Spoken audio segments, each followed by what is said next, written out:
Welcome to the special series on the Check-In podcast, where we explore what it really means to lead well-being at work, at school, and at home.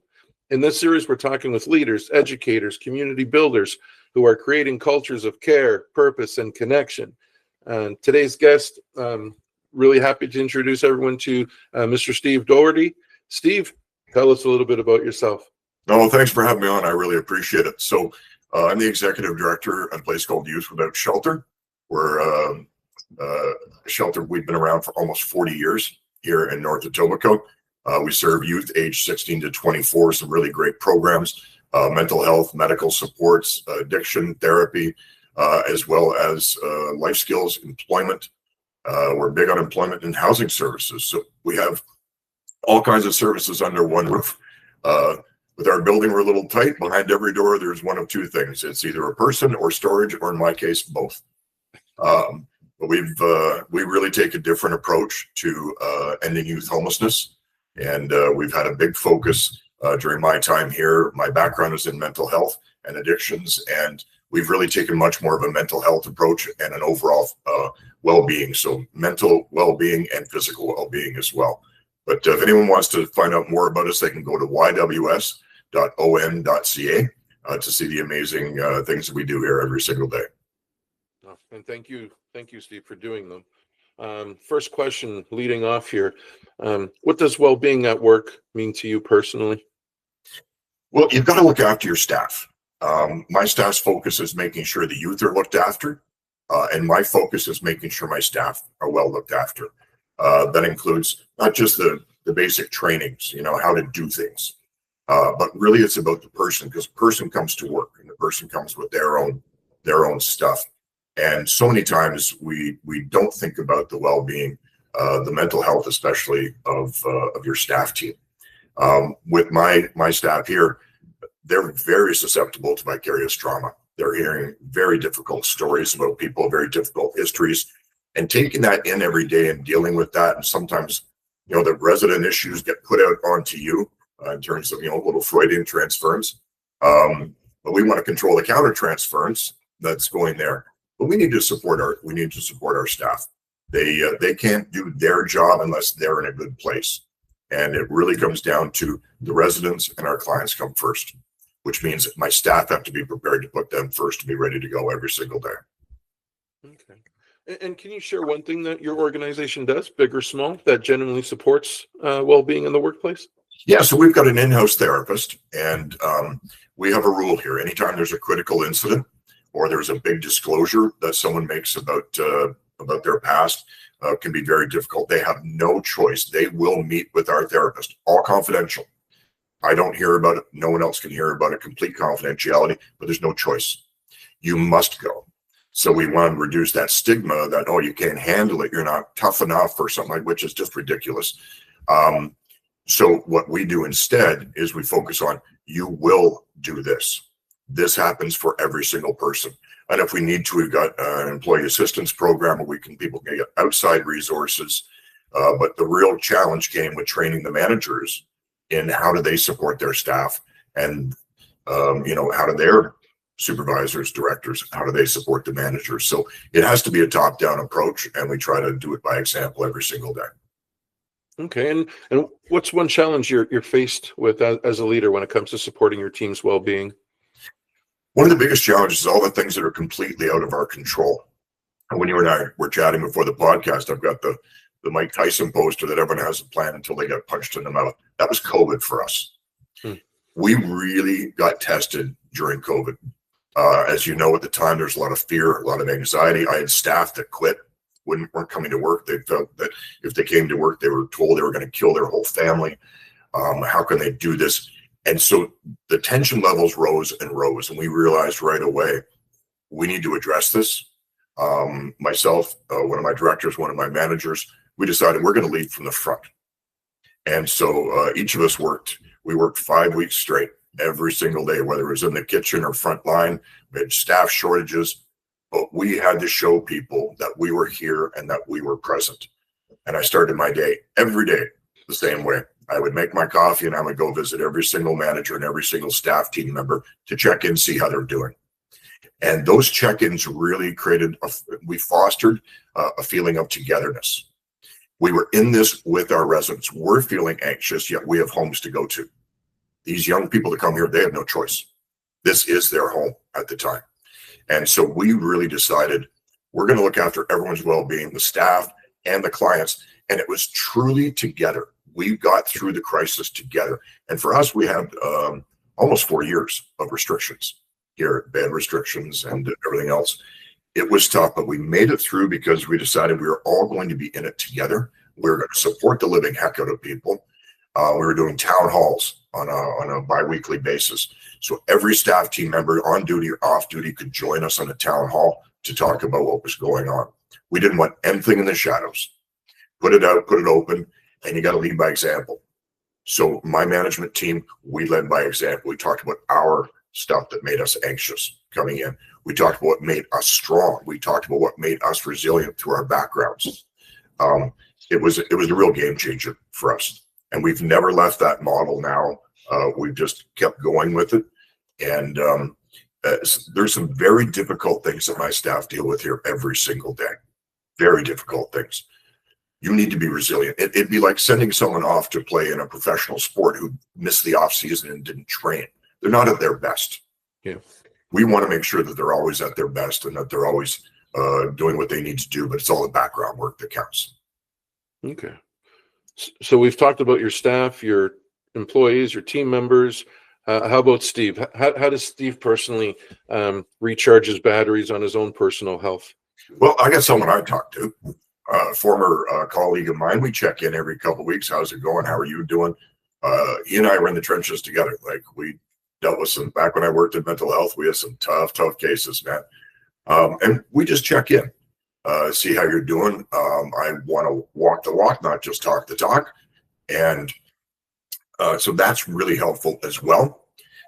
Here for me, I make sure that one of the things for me is I go to the gym every night. My wife and I, we don't go to fancy dinners. We can afford a gym membership, so we do that instead.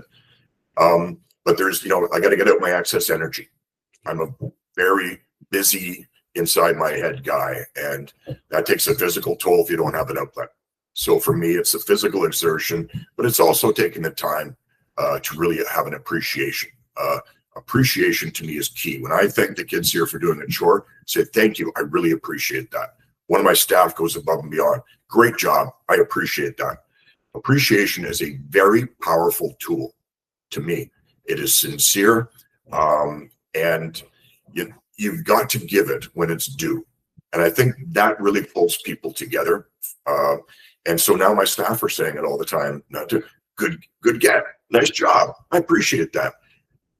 I want to live by my example. But if things are getting tough, and they do often in this business, I've got people I can talk to. And the worst thing you can do is sit in silence, because too many men sit in silence. You're expected to not talk about things.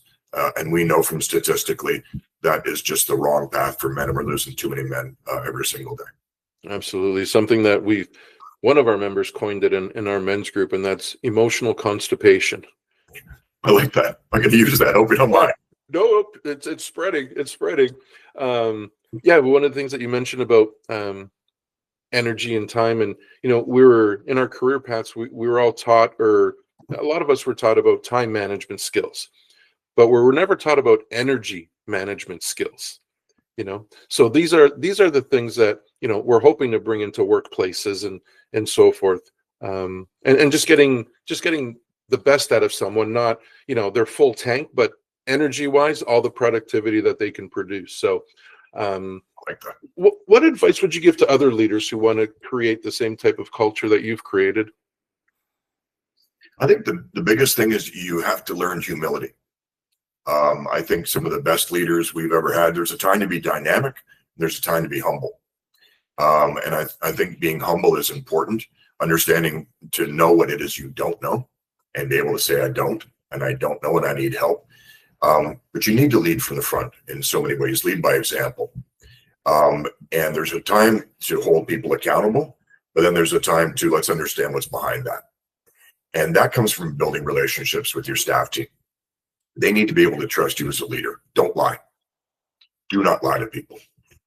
You can say to them, I don't have all the answers right now. I'm going to get back to you on that, but I'm concerned, right? I avoid using the word worry. There's a difference between concern. Concern feels much more, you got it to get, okay, concerned is actionable, right? If I feel worried, worry isn't necessarily something that's actionable to take away your worry. So you need to reassure people. I think one of the biggest things you can do is making sure that your staff feel appreciated. I'm wearing a hoodie today. We got these for everyone last year as a holiday gift. People, it was a small thing for my staff team. People appreciated the small gesture that brought us so we can look like a team when we're in here some days, right? We have our day where we all wear them, and I'm wearing mine today. But doing all of those things, and if you say something, do it. And if you're not able to do it, explain it. People are smart. They are very smart. The kids that live here, even smarter, because they're hyper aware of everything. But don't lie, tell the truth. And if you don't know, say, I don't know. But we're going to figure it out.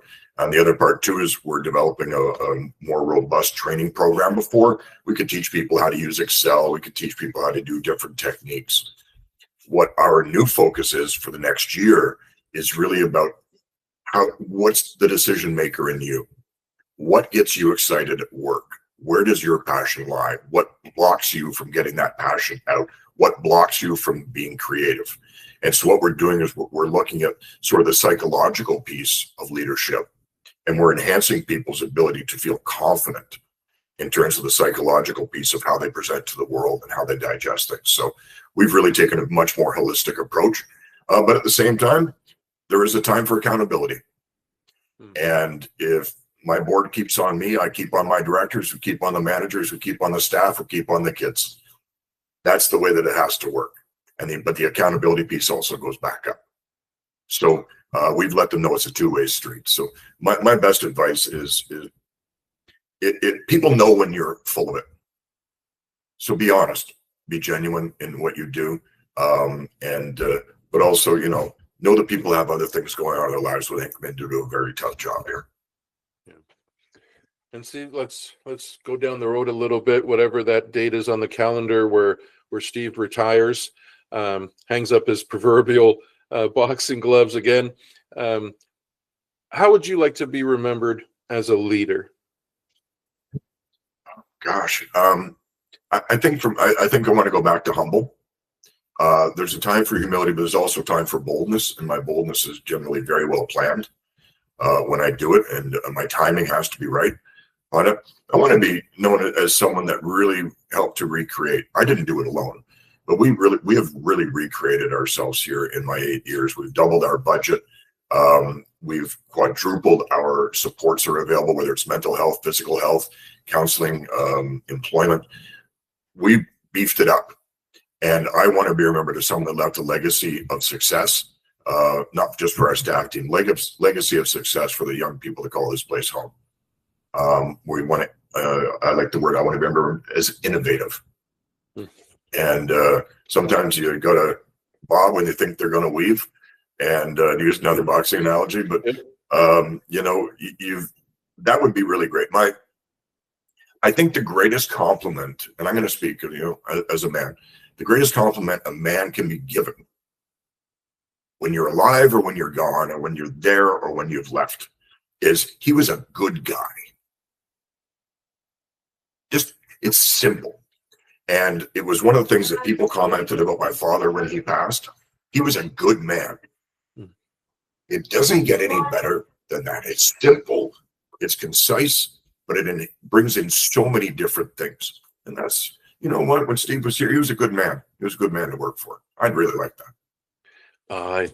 Steve, I love that. I know my dad recently passed away back in February in the homeland of Portugal. And when I was going to different offices, different government offices and so forth, my dad grew orange trees in his backyard. So whenever I would, bring the paperwork, they didn't know who I was talking about until I showed a photo ID. And to a person, man, they were like, "Oh, that's your dad. I'm so sorry. He would always bring us oranges. He was such a good guy." And that is, man, of all the grief and it's still going on, right? But that's the most clarity I have in this whole process of grieving is people remembered my dad as being a good guy. That's You know, huge. so And you know what? He did something that people remember. And it sounds as though it was a really pleasant memory and something that they always equated, right? Kindness. yeah, Be kind. Gets you a long way in the world. It really does. gets you along. And Steve, with that, thank you so much for participating in this. I really appreciate your time, and I'm grateful for you and the service that you're providing to the youth in your area. Unsung hero. And obviously you're a good guy. So Thank you. take care, Steve. All right. Thanks, Nelson, for having me on. I appreciate the opportunity.